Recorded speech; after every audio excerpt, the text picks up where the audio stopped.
Am I the jerk for exposing my former boss after she fired me for doing the right thing? I worked at a family-style diner called Magnolia's for 3 years. My manager, Rochelle, always cut corners to save money. We're talking expired ingredients, broken freezers, the works. But I kept my head down because I needed the job. Everything changed one Tuesday morning at 6 a.m. when I opened the walk-in cooler. The smell hit me like a freight train. Turns out, the cooler had been broken for 2 days, and nobody told the morning crew. Inside sat hundreds of dollars worth of chicken, beef, and dairy products that had been sitting at room temperature. I immediately called Rochelle. She told me to, quote, just cook it well and nobody will know. I refused. She drove down to the diner, screaming that I was costing her thousands. When I wouldn't budge, she fired me on the spot, said I was, quote, too difficult to work with.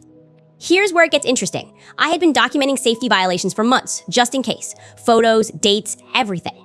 I wasn't sure what I'd do with them, but something told me to keep records. After getting fired, I was furious.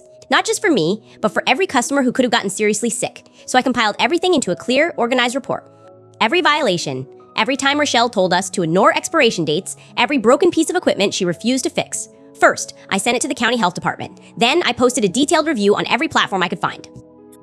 I didn't exaggerate or lie, just stated facts with dates and photos. Within 48 hours, my post had over 2 shares in our local community groups.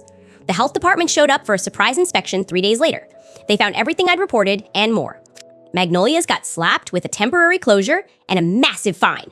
Rochelle had to spend thousands getting everything up to code before they could reopen. But here's the best part. While the diner was closed, 3 other former employees reached out to me. They'd all been fired for similar reasons, pushing back on unsafe practices. Together, we filed a report about the wrongful terminations. Rochelle's family owned the place, so she thought she was untouchable. 2 months later, Magnolia's reopened with a new manager. Rochelle was, quote, stepping back from daily operations. I heard through the grapevine that her family forced her out after the bad publicity and legal fees nearly tanked their business.